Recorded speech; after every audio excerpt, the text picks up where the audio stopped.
আমরা এখন TP5046 module একটি খুলব। এই মডিউলটি আমি লাগিয়েছিলাম যাতে ব্যাটারি পরিচালনা করার জন্য, কিন্তু মডিউলটি কাজে আসেনি। আমরা এখন একটি 1S BMS লাগাবো। 1S BMSটি আমরা রাং নিয়ে ঝালাই করে নিচ্ছি ভালো মতো। তারপর আউটপুটটি লাগাবো, যেটা সার্কিটে সংযোগ হবে, আউটপুট কর্ডটি।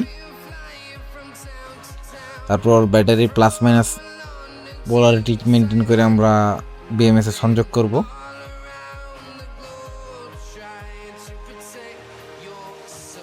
মাইনাসটি সংযোগ করতে একটু সমস্যা হচ্ছিল, তারপরও কোনো মতে সংযোগ করে ফেলেছি।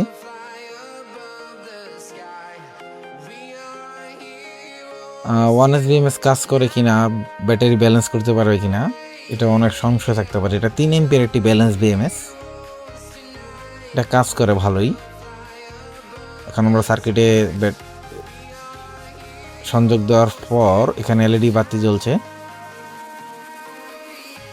এখন আমরা ভোল্টেজ মাপবো LED প্রান্তে 2.42 এবং 2.51 পাওয়া যাচ্ছে। এখন আমরা BMS প্রান্তের ভোল্টেজটি মেপে দেখব। BMS প্রান্তে 2.50 ভোল্টেজ দেখাচ্ছে।